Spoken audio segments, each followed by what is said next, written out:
A Moreninha é um livro de Joaquim Macedo, escrito, político etc. O início se dá com três amigos que são estudantes de medicina, Augusto, Fabrício e Leopoldo, sendo convidados por outro colega, Felipe, para passar o dia de Santana na casa de praia de sua avó.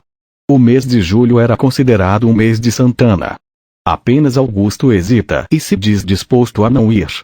Mas, a presença da irmã, Carolina, a Moreninha, e das primas de Felipe, Joana, a Pálida, e Joaquina, a Loira, entre outros divertimentos, servem como incentivo, e logo todos se põem prontos para a viagem. Os amigos decidem ainda fazer uma aposta. Se Augusto conseguisse apaixonar-se por uma única jovem durante 15 dias ou mais, visto que se julgava incapaz para tanto, ele assumiria o compromisso de escrever um romance relatando tal paixão. O jovem evita cair nas graças das mulheres que encontra, desfazendo as esperanças nele depositadas e mostrando-se leviano às investidas românticas. Causando tanto mais medo do que mesmo infelicidade na imaginação das senhoritas, Augusto passa a ser rejeitado nesse círculo. Todavia, Carolina, a Moreninha, uma jovem de 15 anos, inteligente e zombeteira, trará uma nova atmosfera à alma de Augusto. Tomado por sentimentos perturbadores, o rapaz acaba confessando a Ana, avó da menina, um segredo guardado há 7 anos, no qual estava a explicação para sua personalidade obscura e instável. Passemos ao episódio. Augusto tinha 13 anos quando esteve na corte. Durante um de seus passeios pelas praias cariocas, conheceu uma linda menina, contando não mais do que 8 anos. Ela então observava uma concha à beira-mar, mas o ir e vir das ondas impedia que ela avançasse sobre a areia para pegar o objeto de seus caprichos.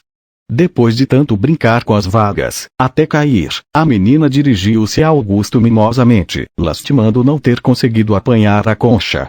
Prontamente, ele se dispôs a trazê-la para a menina. Foi assim que fizeram amizade e viriam a passar longas horas de deliciosas brincadeiras infantis.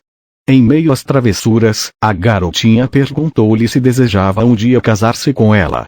Embora aturdido, Augusto acabou por aceitar a ousada proposta. A promessa fez com que seus nomes deixassem de ter importância, e assim passaram a tratar-se por meu marido e minha mulher. Mas, a aproximação de um garoto aos prantos, anunciando a morte do pai, viria quebrar o encanto do momento. Augusto e a menina foram conduzidos até uma pequena casa, onde se achava um homem agonizante junto à sua família em sofrimento. Pouco, ou nada, poderia ser feito. Uma caridade realizada por Augusto e sua nova amiga fez o velho abençoá-los, profetizando a união de ambos. Deu-lhes, então, 2 breves. Um branco, que levaria costurado um camafeu de Augusto, presenteado à garota. E outro verde, cozido a um botãozinho de esmeralda da blusa da menina, por sua vez oferecido a Augusto. Pouco antes de o ancião expirar, os dois partiram. Despediram-se na praia, mantendo o enigma de seus nomes, mas vivo o juramento de amor feito diante do homem, o de um dia se encontrarem e serem felizes juntos. Assim, Augusto termina a sua curiosa história. No entanto, além de Ana, os ouvidinhos aguçados de Carolina também tinham acompanhado secretamente sua narrativa. Em outra conversa com a velha senhora, Augusto comenta sobre o malogro de suas paixões. Ele já tinha sido enganado por 3 jovens que escarneceram de suas devoções afetivas. A primeira, uma moreninha, deixou-o esperançoso pelo período de 8 dias, finalmente casando-se com o velho.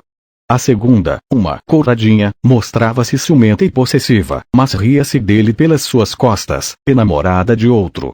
A terceira, uma jovem pálida, fazia-o acreditar ser o único em sua vida, mas enganava-o com um primo. Tantas desilusões levaram-no a crer que a melhor saída era namoriscar todas e não dar o coração a nenhuma. O fim de semana termina e os jovens voltam à corte. Augusto traz consigo mais do que uma lembrança da agradável companhia dos amigos e de Ana. Ele guarda um sentimento profundo que irá rendi-lo à afabilidade de Carolina. Isso o fará retornar à casa da jovem, e juntos descobrir-se-ão amigos e enamorados. Após um breve período de distância entre os dois, o que os leva a uma grande tristeza, Augusto corre ao encontro da amada. Porém, a moreninha repreende-o por trair o voto feito à garotinha que conhecera há 7 anos e ao homem em seu leito de morte. Augusto declara ser impossível reconhecê-la, ou mesmo encontrá-la e, ainda que isso fosse possível, como ele poderia negar o amor sincero que agora sentia por Carolina?